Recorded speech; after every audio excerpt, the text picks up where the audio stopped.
Hi hello and welcome everyone, welcome to the trading channel. Last video में मैंने आपको normal market structure के बारे में पढ़ाया था। उसमें हमने बॉल्स, चौक, वैलिड हायर लो और कुछ कंडीशंस पढ़ी थी कि कब हमें वैलिड हायर लो वैलिड होता है, कैसे हम ये देखते हैं कि जो ये पुल बैक है वो वैलिड है कि नहीं, और कैसे हम वहाँ पे ये देखते हैं कि क्या लिक्विडिटी स्वीप हुई है कि ब्रेकआउट ऑफ स्ट्रक्चर हुआ है। वो सब चीज़ें मैंने आपको लास्ट वीडियो में समझाई थी। उसको डीपली अगर आपको पढ़ना है तो आपको लिंक आई बटन में मिल जाएगा।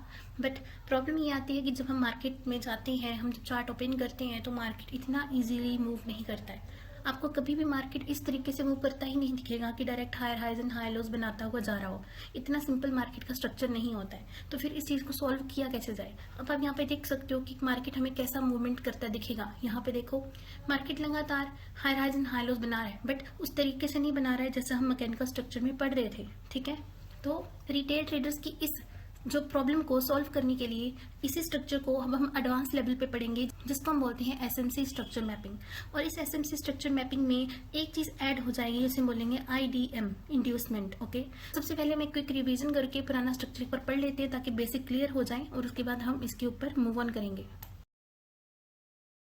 ओके एवरीवन, तो सबसे पहले यहाँ पे देखो, जो बेसिक मैकेनिकल मार्केट स्ट्रक्चर था उसमें हम सिर्फ ये देखते थे कि हायर हाई का जब ब्रेकआउट होता है तो हायर लो कंफर्म होता है। हम पहले एक लोएस्ट पॉइंट लेते थे, फिर उसके बाद हाईएस्ट पॉइंट लेते थे। अब इस हाईएस्ट पॉइंट का जैसे ही ब्रेकआउट होता है, न्यू हाई लगता है, तो नीचे का पॉइंट हायर लो कंफर्म होता था। अगेन यहाँ पे हायर हाई के ऊपर न्यू हायर हाई लगा, ये हायर लो कंफर्म हुआ। अगेन यहाँ पे हायर हाई का ब्रेकआउट हुआ यहाँ पे और न्यू हायर हाई लगा, ये पॉइंट हायर लो कंफर्म हुआ।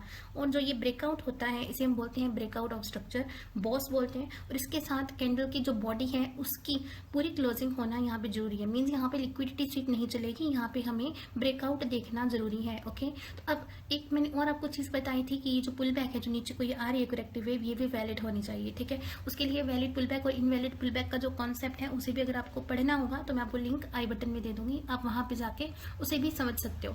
अब बात आती है कि ये जो हाई लो पॉइंट बना है, इसके बाद कोई न्यू हाई लो बना है? अभी तक तो यहाँ पे कोई भी न्यू हाई लो नहीं बना है। इसका मतलब ये है कि अभी के लिए इसी हाई लो पॉइंट को हम ट्रेंड चेंज वाला पॉइंट लेंगे। मींस चौक पॉइंट हम इसको लेंगे। अगर इसका ब्रेकआउट यहाँ पे होता है तो ये जो ट्रेंड अप ट्रेंड में जा रहा है अभी ये डाउन ट्रेंड में शिफ्ट हो जाएगा। और जहाँ पे market high high and high lows बनाती हुई जा रही थी, अब ये lower highs and lower lows बनाती हुई नीचे को मूव करेगी। तो एक बेसिक मैकेनिकल मार्केट स्ट्रक्चर की अंडरस्टैंडिंग मैंने आपको कराई। ओके, अब बात आती है कि जो एसएमसी मार्केट स्ट्रक्चर है उसमें ऐसी क्या चीज़ ऐड हो गई जो इस नॉर्मल प्राइस एक्शन के स्ट्रक्चर में नहीं है। ओके, तो यहाँ पे देखो, यहाँ पे मैंने 3 चीज़ें लिखी हैं, आईडीएम, बॉस एंड चौक। इसमें से बॉस एंड चौक तो आपको नॉर्मल मार्केट स्ट्रक्चर में भी देखने को मिला है, बट ये आईडीएम क्या चीज़ है? आईडीएम क्या होता है? आईडीएम को हम बोलते हैं इंड्यूसमेंट। इंड्यूसमेंट क्या चीज़ होती है? इंड्यूसमेंट होता है लोगों को फंसाना। ओके, इंड्यूसमेंट होता है लोगों को फंसाना, उसे हम बोलते हैं आईडीएम।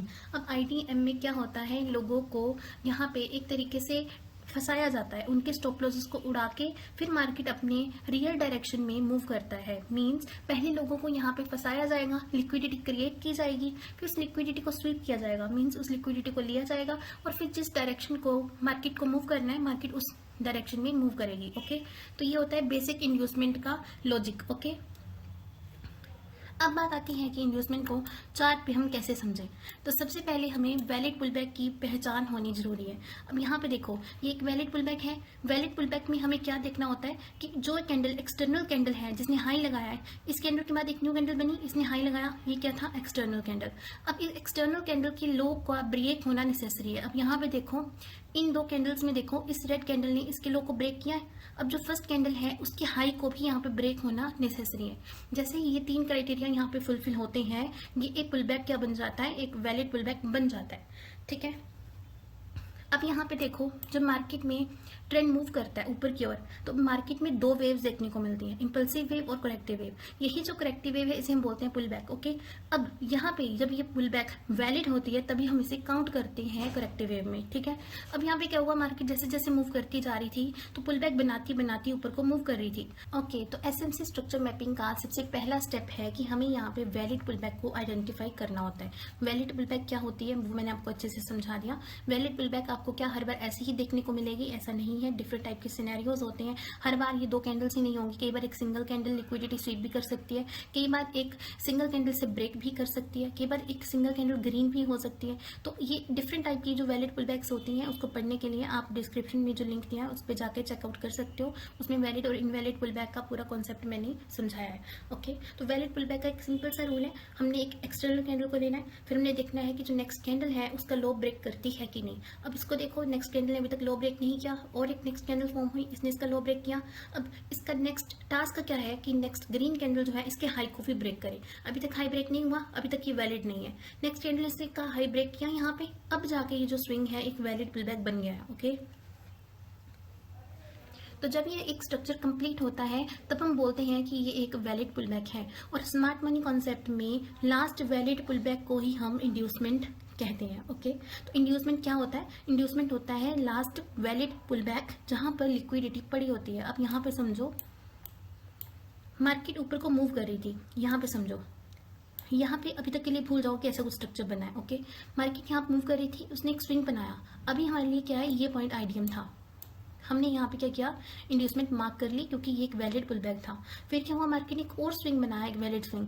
अब हमने क्या किया, इस वैलिड स्विंग को हमने अब इसके ऊपर मार्किंग करना है। अब हमारा जो इंड्यूसमेंट है अब ये है, अब ये पुराना इंड्यूसमेंट हमारे काम का नहीं है। क्यों? क्योंकि अभी न्यू स्विंग यहाँ बन गया है। अगेन मार्केट ने क्या किया, एक और स्विंग बना दिया। अब हमारा जो इंड्यूसमेंट है अब अगेन नेक्स्ट स्विंग पे शिफ्ट हो जाएगा क्योंकि अब न्यू स्विंग बन गया है। अब इसको भी हम क्रॉस कर देंगे, इसको भी क्रॉस कर देंगे, एक और स्विंग अभी यहाँ पे बना। अब हमें क्या करना है, इस इंड्यूसमेंट को यहाँ पे मार्क करना है। क्यों? क्योंकि अब एक न्यू स्विंग बन गया। अब लास्ट के जितने भी स्विंग है हमारे काम के नहीं है, वो इंड्यूसमेंट नहीं है।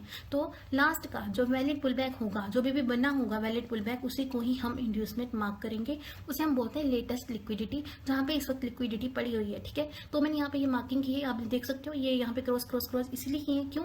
क्योंकि अभी के लिए जो वैलिड पुल बैक है वो यही है, इसके बाद कोई न्यू वैलिड पुल बैक नहीं बनना है। तो ये लेटेस्ट है, ठीक है, ये अभी बनना है, तो इसके ऊपर मैंने टिक मार्क लगाया, यहाँ पे आप देख सकते हो। तो ये क्या है, एक न्यू इंड्यूसमेंट है। तो इंड्यूसमेंट क्या होता है, एक लेटेस्ट वैलिड पुल बैक।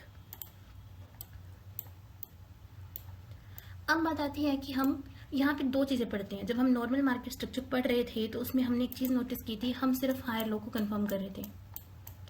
लेकिन जब हम एसएमसी का स्ट्रक्चर मैपिंग पढ़ते हैं तो इसमें 2 चीज़ों को कंफर्म किया जाता है। सबसे पहले हमें हायर हाई को भी कंफर्म करना पड़ता है और हायर हाई बनने के बाद हमें हायर लो को भी कंफर्म करना पड़ता है।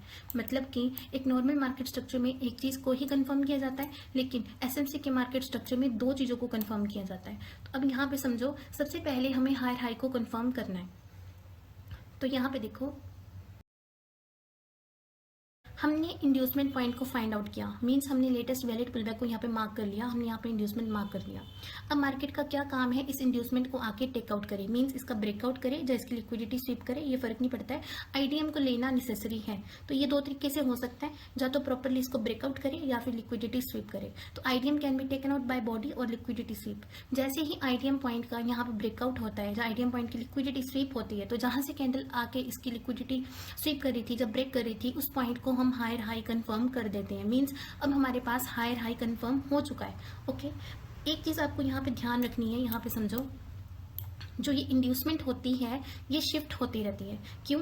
अब यहाँ पे सुनो, मार्केट कभी भी सिर्फ एक पुलबैक नहीं बनाता। फॉर एग्जांपल जैसे उसने यहाँ पे ये पुलबैक बनाई थी, हमने यहाँ पे इंड्यूसमेंट मार्क किया था, बट फिर क्या हुआ, न्यू पुलबैक बनी। तो जब जब पुलबैक बनती जाती है तो इंड्यूसमेंट का जो ये पॉइंट है ये शिफ्ट होता ही जाता है। ठीक है, तो मार्केट कभी सिर्फ एक पुलबैक नहीं बनाता है। अगर मार्केट नए पुलबैक्स क्रिएट करता रहता है तो हमें अपना इंड्यूसमेंट का जो ये पॉइंट है इसे शिफ्ट करना पड़ता है। इसका मतलब ये हुआ कि जो लेटेस्ट वैलिड पुलबैक होगा वही आपका न्यू इंड्यूसमेंट पॉइंट होगा, क्योंकि जो मार्केट है वो अपनी रिसेंट लिक्विडिटी को टारगेट करता है। अगर मार्केट नीचे आता है तो वो क्या करेगा, वो इसे नहीं लेगा, वो इसे लेगा, जो रिसेंट स्विंग है। ठीक है, तो इसे हम बोलते हैं latest valid pullback is equals to inducement. और इंड्यूसमेंट टाइम के साथ साथ जैसे जैसे पुलबैक्स बनती जाती है शिफ्ट होता जाता है। ओके, तो ये पॉइंट आपको समझ आ गया कि हमें हायर हाई कैसे कंफर्म करना है। जैसे ही आईडीएम का ब्रेक हो, तो आईडीएम को यहाँ पे स्वीप किया जाए, हायर हाई कंफर्म हो जाएगा। ओके, अब बात आती है कि हमें ये तो मिल गया, हायर हाई मिल गया, अब हमें हायर लो कंफर्म करना है। तो जैसे हम मैकेनिकल स्ट्रक्चर में पढ़ते थे, कि हायर हाई का यहाँ पे जब ब्रेकआउट होता है, न्यू हाई लगता है, ये पॉइंट हायर लो कंफर्म हो जाता है। अगेन मार्केट जब नीचे जाती है, अगेन हायर हाई को ब्रेक करती है, तो ये पॉइंट हायर लो कंफर्म हो जाता है। ये हमें पता है हाई के ऊपर हाई लगने से। यही चीज़ हमें यहाँ पे भी फॉलो करनी है। हायर हाई हमें यहाँ मिल गया, अब हमें ये देखना है कि हायर हाई का ब्रेकआउट हो रहा है, और ब्रेकआउट होने के लिए बॉडी की क्लोजिंग होना मैंडेटरी है, इसे हम बोलेंगे ब्रेकआउट ऑफ स्ट्रक्चर, और न्यू हाई लगना नेसेसरी है। जैसे ही न्यू हाई यहाँ लग जाता है, तो नीचे का ये जो पॉइंट है इसे हम बोलेंगे हायर लो। ओके, तो अब यहाँ पे समझो कि अब हायर हाई कंफर्म हो गया, लेकिन अभी जो हायर लो है अभी वो ऑटोमेटिकली वैलिड नहीं होता है, और उसके लिए हमें क्या देखना पड़ेगा, ब्रेकआउट ऑफ स्ट्रक्चर। तो हायर लो तभी वैलिड होगा जब मार्केट ब्रेकआउट ऑफ स्ट्रक्चर करे, मीन्स बॉस करे और न्यू हायर हाई यहाँ पर क्रिएट करे, और फिर जाके ये जो लोएस्ट पॉइंट है ये हायर लो कंफर्म होगा। तो यहाँ पे ये एक इंपॉर्टेंट रूल आता है कि हमें एसएमसी के स्ट्रक्चर मैपिंग में हायर हाइज और हायर लॉस दोनों को ही यहाँ पर कंफर्म करना पड़ता है। अब आती है दो और चीज़ें। यहाँ पे एक ऐसी चीज़ है जिसको मोस्टली ट्रेडर्स आपको नहीं पढ़ाएंगे, वो है चौक के दो केसेस। मीन्स हर बार ये जो पॉइंट आपको हायर लो यहाँ दिख रहा है, कई बार ये हायर लो होता ही नहीं है, कभी हायर लो होता है, कभी हायर लो नहीं होता है, इसके ऊपर भी हम बात कर लेते हैं। तो यहाँ पे समझो, यहाँ पे मैंने लिखा है 2 केसेस ऑफ चौक। चौक क्या होता है, change of character, means trend change. Okay, तो केस नंबर 1 क्या है कि नो इंटरनल पुल बैक। जब कोई भी वेव ब्रेकआउट ऑफ स्ट्रक्चर करती है, तो उस वेव का जो लोएस्ट पॉइंट होता है हर टाइम वो हायर लो नहीं होता है। इसके 2 केसेस होते हैं। तो पहला केस है नो इंटरनल पुल बैक। अब यहाँ पे देखो, ये ब्रेकआउट ऑफ स्ट्रक्चर हुआ है, यहाँ पे ब्रेकआउट ऑफ स्ट्रक्चर हुआ है। ओके, लेकिन जो ब्रेकआउट ऑफ स्ट्रक्चर करने वाली वेव है, इसके अंदर क्या आपको कोई पुल बैक दिख रहा है? यहाँ पे कैंडल्स लगातार बनी है और यहाँ पे कोई पुल बैक नहीं बना, और उसने यहाँ पे क्या किया, ब्रेकआउट ऑफ स्ट्रक्चर कर दिया है। इसके अंदर कुछ भी यहाँ पे स्विंग नहीं बना, कहीं मार्केट ऐसे करके नहीं गई, सिंपली यहाँ पे ग्रीन कैंडल्स आई है, उसने यहाँ पे हायर हाई का ब्रेकआउट किया, ब्रेकआउट ऑफ स्ट्रक्चर किया है। तो इस केस में क्या होगा, ये जो पॉइंट आपको दिख रहा है नीचे, जिसे लोग हायर लो मार्क कर देते हैं, हायर हाई ब्रेकआउट होने के बाद ये पॉइंट हायर लो नहीं होगा। वाई? बिकॉज इसमें कोई भी पुल बैक नहीं है। ये जो पॉइंट है अभी भी इसे हम इंड्यूसमेंट ही लेंगे। ये काफी इंपॉर्टेंट पॉइंट है, अगर आप इसको भूलते हो तो यहाँ पे स्ट्रक्चर मैपिंग खराब हो जाएगी। ओके, अगेन इसे यहाँ पे समझो, अगर जो वेव ब्रेकआउट ऑफ स्ट्रक्चर कर रही है, उस वेव के अंदर अगर कोई पुल बैक ही नहीं बनाए और स्ट्रॉन्ग कैंडल्स कंटिन्यूअसली यहाँ पे डायरेक्ट स्ट्रक्चर का ब्रेक कर रही हैं, तो उस वेव का जो लोएस्ट पॉइंट है वो हायर लो नहीं होगा, वो चोक पॉइंट नहीं होगा, वो सिर्फ एक इंड्यूसमेंट होगा, क्योंकि उस वेव के अंदर कोई भी इंटरनल लिक्विडिटी क्रिएट ही नहीं हुई है। ओके, अब हमारी आती है केस 2 की, इंटरनल पुल बैक। अब यहाँ पे बढ़ो, अब यहाँ पे जो वेव है, इसने इसका जो ब्रेकआउट किया है, उस वेव के अंदर एक वैलिड पुल बैक बना है। यहाँ से ऐसे कैंडल्स ऊपर को जा रही हैं, एक वैलिड पुल बैक यहाँ बना है, अगेन यहाँ से मार्केट ऊपर की ओर चली गई है। तो ये जो वैलिड पुल बैक बना है, ये जो कैंडल्स का स्विंग बना है, ये क्या होता है, इंड्यूसमेंट पॉइंट। क्यों? क्योंकि अब इसके अंदर ही एक पुल बैक बन गया है। तो ये जो पुल बैक बना है, उस वजह से अब जो लोएस्ट पॉइंट है हम इसे हायर लो मान लेंगे, अब इस चौक पॉइंट मान लेंगे। क्यों? क्योंकि इसके जिस वेव ने यहाँ पे इसका ब्रेकआउट ऑफ स्ट्रक्चर किया है, उसके अंदर एक वैलिड स्विंग बनाए, वैलिड पुल बैक बनाए, जिस वजह से अब ये जो लोएस्ट पॉइंट है इसे हम बोलेंगे choke point. Okay, trend change point. और अंदर ये जो एक स्विंग पुल बैक बना है, इसे हम बोलेंगे आईडीएम, मींस इंड्यूसमेंट। अब कभी मार्केट अगर ऊपर से आके इसका ब्रेक करती है, तो यहाँ पे क्या होगा, ट्रेंड चेंज माना जाएगा। वाई? बिकॉज इसमें आईडीएम प्रेजेंट है। अब यहाँ पे इसके ब्रेकआउट के बाद ट्रेंड चेंज होगा, ऊपर के केस में वो आईडीएम ही रहेगा, वो चौक पॉइंट नहीं होगा। इस इंपॉर्टेंट रूल को आपको हमेशा याद रखना है कि इसलिए एक वैलिड हाई लो बनाने के लिए 2 चीज़ें जरूरी हैं। सबसे पहले ब्रेकआउट ऑफ स्ट्रक्चर, दूसरा ब्रेकआउट ऑफ स्ट्रक्चर करने वाली जो वेव है उसके अंदर एक वैलिड पुल बैक प्रेजेंट होना चाहिए।